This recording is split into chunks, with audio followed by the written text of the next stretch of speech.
dengan skuad timnas saat ini, dengan di Piala Asia juga salah satu skuad termuda gitu.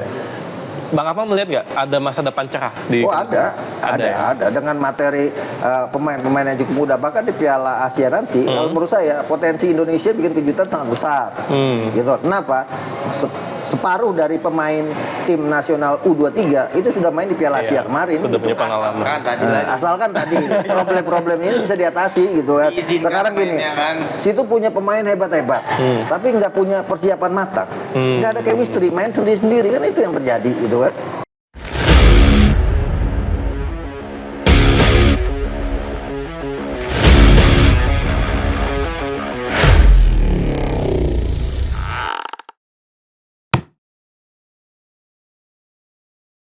Tinggal Sintayong harus membuktikan bahwa dia memang pelatih yang punya kemampuan.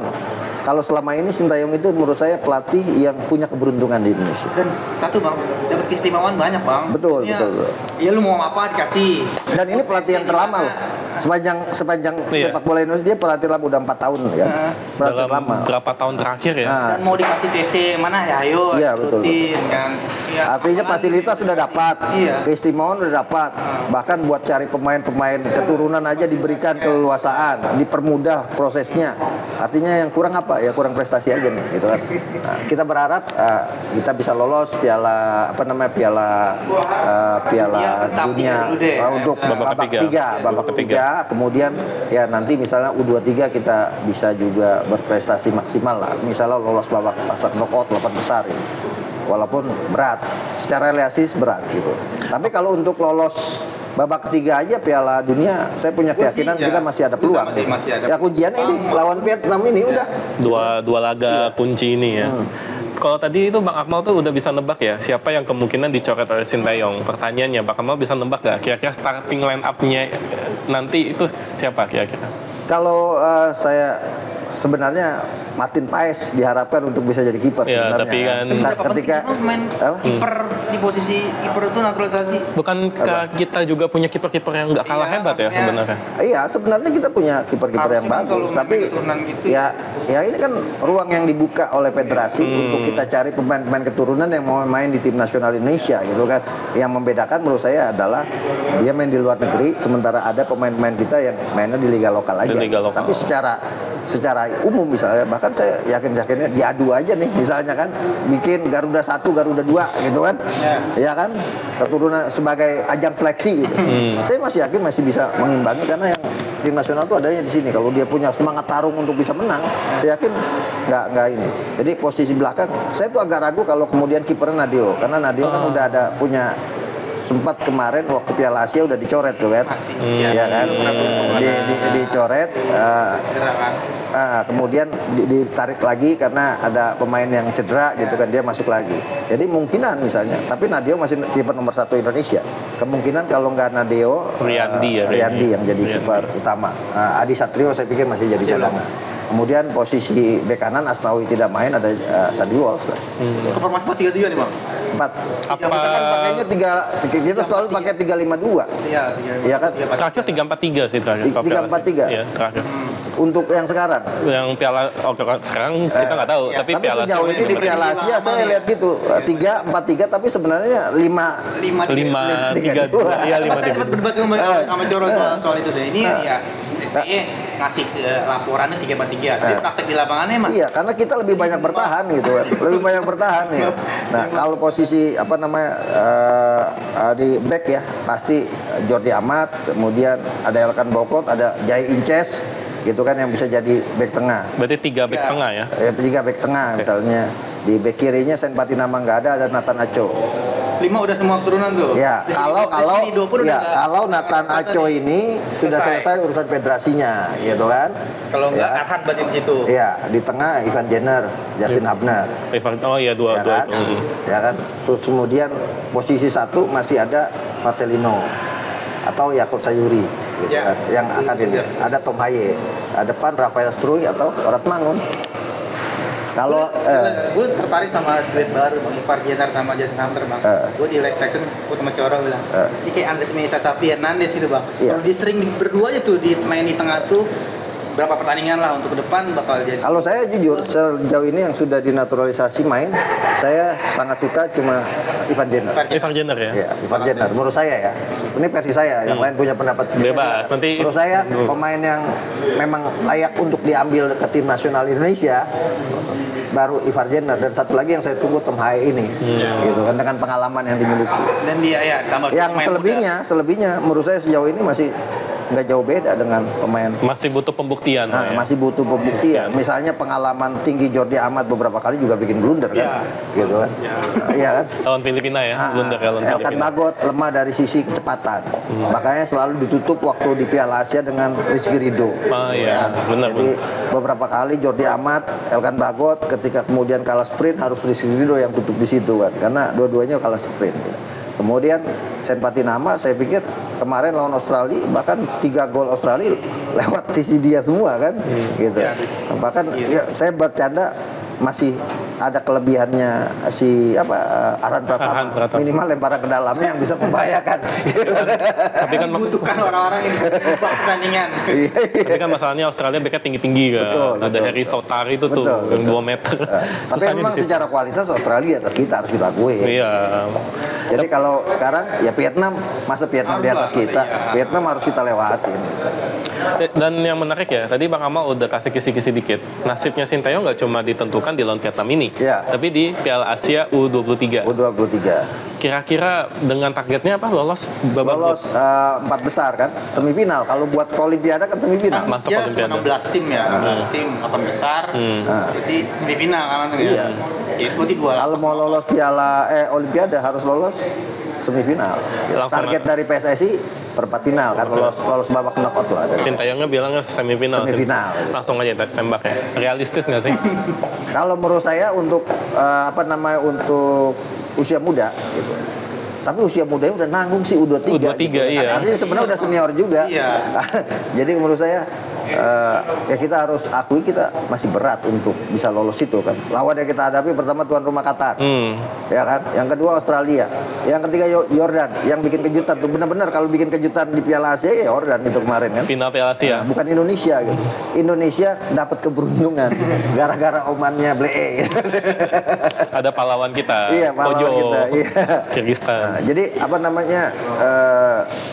ya kalau saya sih lebih lihat berikan yang terbaik, main yang terbaik. Masalah menang kalah kalau udah tampil habis-habisan, tampil maksimal, kita juga akan berikan apresiasi gitu. Kalau kemudian untuk lolos dan sebagainya kita harus ngaca juga gitu kan. Apa sudah sejauh ini Pak, hebatnya sepak bola Indonesia. Yang saya khawatir kalau kita lolos mendadak itu evaluasinya juga kebablasan dan kita lupain kompetisi pada akhirnya kan. Malah jadi lupa, Iya kan? ya. Jadi menurut saya kita harus banyak belajar dari negara-negara saya bahkan itu direktur tekniknya Jordan itu dari Belanda itu kalau bisa jadi direktur teknik tim Ambil ya. nasional Indonesia itu keren Ambil. itu kan, pembinaan usia mudanya diperhatikan luar biasa, timnasnya Jordan juga luar biasa gitu. Tapi direktur teknik punya program bagus, tapi dengerin nggak bang? Dengerin tahu? Ya harusnya dijalanin dong. Kan dia kan istilahnya dia kan kitab sucinya sepak bola Indonesia gitu kan. Pemegang kitab suci Iya, maha guru sepak bola Indonesia yang harus punya program yang jelas. Sekarang kan sepak bola kita ini programnya nggak jelas mau dibawa kemana gitu. Ini maksudnya sebagus apapun program di atas, tapi kalau di bawahnya nggak. Nah itu kan yang penting adalah bahwa ada 2 sinergi yang paling penting. Kalau tim nasional kita mau hebat, ya mau kuat. Pembinaan usia mudanya harus hebat, kompetisinya harus sehat. Udah itu aja cuannya gitu. Kalau bicara yang U23 tadi gimana? Kan nanti bergulirnya kan di tengah-tengah apa ya? Nggak ada FIFA match. Nah itu Ya, itu problem itu kita. jadi masalah tuh. Problem kita ada di situ di mana ya. Dan Sekarang problem kita akan semakin kompleks ya. Kalau dulu itu tim nasional kalau udah dipanggil tim nasional semua pasti lepas dulu. Tapi sekarang udah ada acuan FIFA Match Day. Bahkan ada beberapa tim yang tidak akan melepas pemainnya. Sebagai contoh misalnya Persija punya pemain-pemain yang potensial masuk U23 kan. Ada Rizky Ridho tapi mereka tidak akan bisa lepas semua pemainnya untuk ikut pelatnas. Borneo FC punya 3 pemain. Kemungkinan baru dia lepas dia butuh Komang karena nggak ada cadangan. Dia juga butuh Fajar Fatur Rahman karena nggak ada penggantinya. Kemungkinan yang dilepas adalah Tovani Musliuddin untuk pelatnasnya gitu kan. Nah itu yang menjadi problem, dan kemudian yang di Eropa juga belum tentu bisa Belum dibawa tentu. untuk pelatnas. Ini problem buat kita. Jadi kalau kita punya target lolos semifinal gitu ya, apakah kemudian ini problem-problem yang ada di bawah ini sudah bisa teratasi? Jangan yang di luar negeri dulu, yang dalam negeri. Yang dalam negeri aja nggak bisa dikajak kompak untuk ini. Artinya apa? Ada yang harus dibenahi di tata kelola sepak bola kita. Sinkronisasi jadwal kompetisi dengan jadwal event tim nasional. Ini yang selama ini nggak pernah sinkron. Sehingga kemudian selalu yang kita munculkan adalah keributan-keributan. Satu muncul, yang lain pasti ikutan, gitu kan. Masa misalnya, oke, Persija boleh nggak lepas pemain, masa gua nggak boleh. Iya, Akhirnya itu dia gitu. masalahnya. Itu kan problem-problem sendiri gitu. Maksud saya yang tataran semacam ini lebih baik dikumpulin klubnya, kemudian diajak diskusi bareng-bareng untuk disepakati. Tapi menurut saya adalah membela tim nasional itu harus menjadi prioritas nomor satu untuk seluruh pemain, seluruh klub, karena itu penting gitu. Sekarang sebagai contoh misalnya, orang bilang FIFA Matchday dan sebagainya, Korea Selatan bisa tuh panggil pemain-pemain top dia untuk misalnya ikut kemarin Asian Games gitu kan. Son Heung-min Heung-min bisa main. Artinya apa? Komunikasi ini penting juga. Yang kita kan komunikasi belum dilakukan, tapi problemnya sudah dimunculkan. Itu kan di kita kan. kita butuh solusi pada masalah di Jadi situ. kita lebih senang perang opini aja dulu gitu kan. Rame aja dulu, solusi belakangan. Nah, rame dulu, eksekusi belakangan. Kalau biasanya kalau ramen lanjut part 2 biasanya. Tapi gini deh, dari tadi kayak kalau dengerin Bang Akmal kayaknya agak-agak negatif gitu. Tapi sebenarnya dengan skuad timnas ini coba kita cari positifnya ya. Dengan skuad timnas saat ini, dengan di Piala Asia juga salah satu skuad termuda gitu. Bang Akmal melihat nggak ada masa depan cerah di? Ada dengan materi pemain-pemain yang cukup muda. Bahkan di Piala Asia nanti, kalau menurut saya potensi Indonesia bikin kejutan sangat besar. Gitu. Kenapa? Separuh dari pemain tim nasional U23 itu sudah main di Piala Asia kemarin. Sudah punya pengalaman. Asalkan tadi problem-problem ini bisa diatasi gitu kan. Sekarang gini, situ punya pemain hebat-hebat, tapi nggak punya persiapan matang, nggak ada chemistry, main sendiri-sendiri kan, itu yang terjadi gitu kan. Nggak bisa sepak bola itu permainan tim. Kalau main sendiri main catur aja gitu kan. Jadi lu punya kualitas sendiri, dengan catur lu bisa kelihatan kemampuan. Tapi sehebat apapun Messi gitu kan, di Argentina kalau nggak ada chemistry nggak jadi apa-apa. Terbukti misalnya dengan tim-tim yang sangat luar biasa di Piala Dunia 2006, 2010, 2014 nggak jadi apa-apa tuh. Kemarin materi pemainnya yang biasa-biasa aja, cuma yang menonjol Messi sama Di Maria, dia bisa juara dunia. Artinya apa? Chemistry itu lebih penting daripada kemampuan individu pemain. Dan itu juga nggak perlu top banget. Betul. Kenal banget. Iya. Kenal pemain. Iya. Nah itu yang menjadi alasan. Kalau mau bicara apakah kita punya harapan besar buat tim nasional Indonesia? Ya, punya, sangat besar. Ada Marcelino di sana gitu kan, yang disebut-sebut ini the next golden generation Indonesia. Ya sekarang ada Ivar Jenner, Justin Hubner, Elkan Bagot di belakang, Rizky Ridho, Aran Pratama. Saya pikir kita punya potensi untuk itu. Nah, apakah potensi yang ini, problemnya adalah apakah ini generasi-generasi ini akan terus berkembang atau layu sebelum berkembang? Kita dari dulu misalnya, kita punya eranya Kurniawan Dwi Yulianto dengan jebolan Primaveranya. Kemudian belum dulu Bareti, ya kan? Satu-satu dong. Bareti grupnya grupnya Nova Arianto CS gitu kan. Setelah itu ada generasinya Boas Solosa, ada generasinya Manahati Lastusen dengan SAD-nya Samsir Alam, ya kan? Ada generasinya Egy Maulana Fikri, ada generasi berikutnya generasi Witan Sulaiman. Tapi kan habis itu hilang semuanya gitu kan. Generasi Evan Dimas misalnya yang tersisa tinggal Dimas Derajat di tim nasional.